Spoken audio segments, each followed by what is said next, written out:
What happens when even Los Angeles turns its back on Meghan Markle? In a shocking twist, just days before the event, the Natural History Museums of Los Angeles County abruptly pulled Meghan Markle's award recognition, citing poor ticket sales as the reason. She was set to be honored for championing women's empowerment at their high-profile Night of Wonder gala, but insiders say the real story goes far deeper. Was it just a numbers game, or a calculated move to distance the museum from to be a crowning moment? One of those rare Hollywood evenings where royalty and red carpets merged under shimmering chandeliers and a banner of noble causes. Meghan Markle, the Duchess of Sussex, was set to take the stage at the Natural History Museum of Los Angeles County's prestigious Night of Wonder gala. According to early announcements, she would be honored for her so-called efforts in championing women's empowerment. But in a twist no one, least of all Meghan, saw coming, that spotlight suddenly vanished.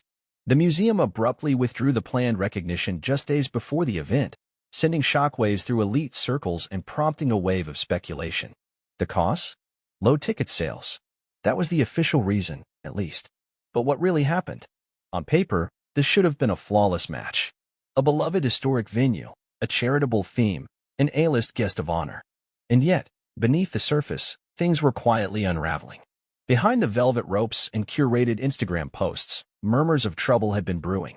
While Meghan's team had framed the award as a validation of her tireless advocacy, insiders say the museum's board was deeply divided about the decision from the outset. Sponsors hesitated. Ticket sales trickled. And the public, it seemed, was not buying into the Meghan brand the way her handlers had hoped. The gala had long been a staple in LA's social calendar, a carefully crafted blend of glamour and philanthropy. Previous honorees included scientists, educators, and quietly powerful female leaders, not tabloid regulars. This year's theme was Her Voice, empowering women across the globe, an ambitious concept that promised a blend of celebration and inspiration. For Meghan, it was more than just another public appearance. It was a comeback attempt, a statement to critics and supporters alike that she was still relevant, still admired, still a force to be reckoned with. Weeks before the event, promotional materials featuring Meghan's name were sent out to donors and press outlets. Her image was splashed across social media posts. Interviews were scheduled, designers tapped for fittings, even her glam squad was reportedly on standby. Yet, for all the preparation, one thing was missing. Interest.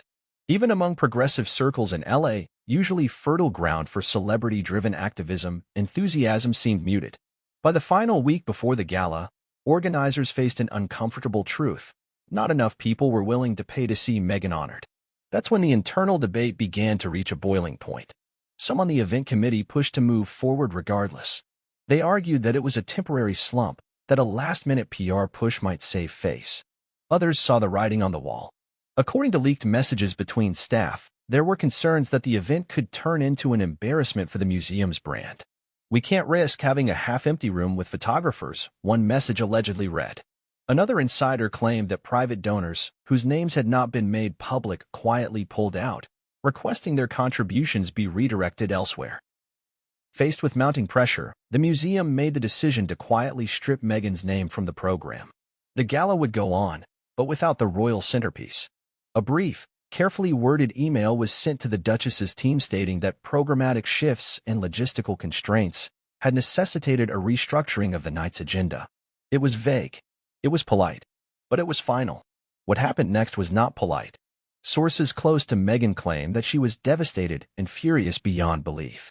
One person allegedly present during the call where the news was delivered said Meghan's voice dropped cold. She demanded specifics, questioned the motives, and hinted that she believed the decision was more personal than practical.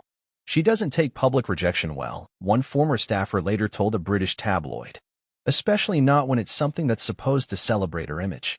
Naturally, Meghan's team scrambled into damage control. PR representatives reportedly reached out to multiple media outlets, attempting to downplay the incident or pivot the narrative. The message? Meghan had decided to gracefully step aside, to allow the museum to highlight local female heroes instead. But few bought that line. Within hours, rumors spread that the Duchess had threatened legal action or at least public retaliation. That never materialized, but the fallout had already begun. Online, reactions were